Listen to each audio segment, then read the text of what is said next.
So apparently, Jill Abramson committed plagiarism for her book Merchants of Truth. On Twitter, a thread was started where Vice correspondent Michael M. posted a good amount of paragraphs that are very similar to material in other publications such as The New Yorker, Time Out, and several others. Jill Abramson is a former New York Times executive director and recently released her new book. But with the allegations being made about her possibly using others' materials without crediting them, has put a bit of a damper on the release. Abramson, as well as her publishers, have promised to investigate the allegations.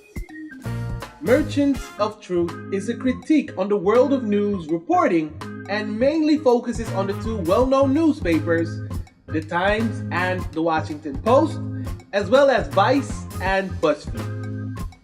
Jill, of course, had to take to Twitter to voice her opinion as well. I take seriously the issues raised and will review the passages in question. I endeavored to accurately and properly give attribution to the hundreds of sources that were part of my research. Jill has been accused of stating false facts before, but the ones who accused her were the ones she wrote about, like Vice and PBS. Simon & Schuster released a statement about the book praising it, saying, "Merchant of Truth has given an extraordinary degree of transparency toward its subjects. Each of the 4 news organizations covered in the book was given ample time and opportunity to comment on the content.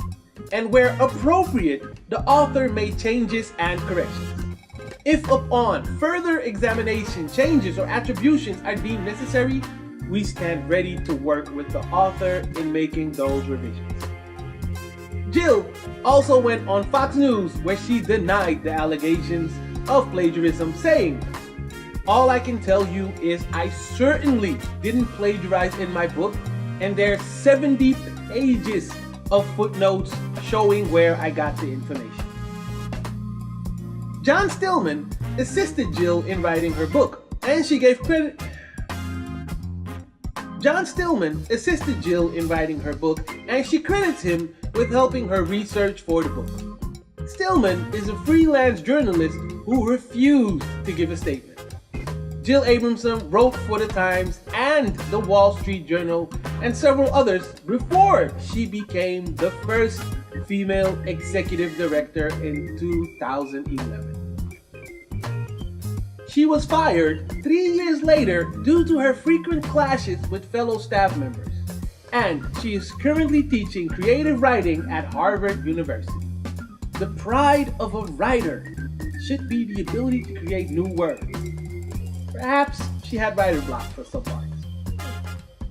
Thanks for watching. Hit that subscription and notification button and be back tomorrow for some more news.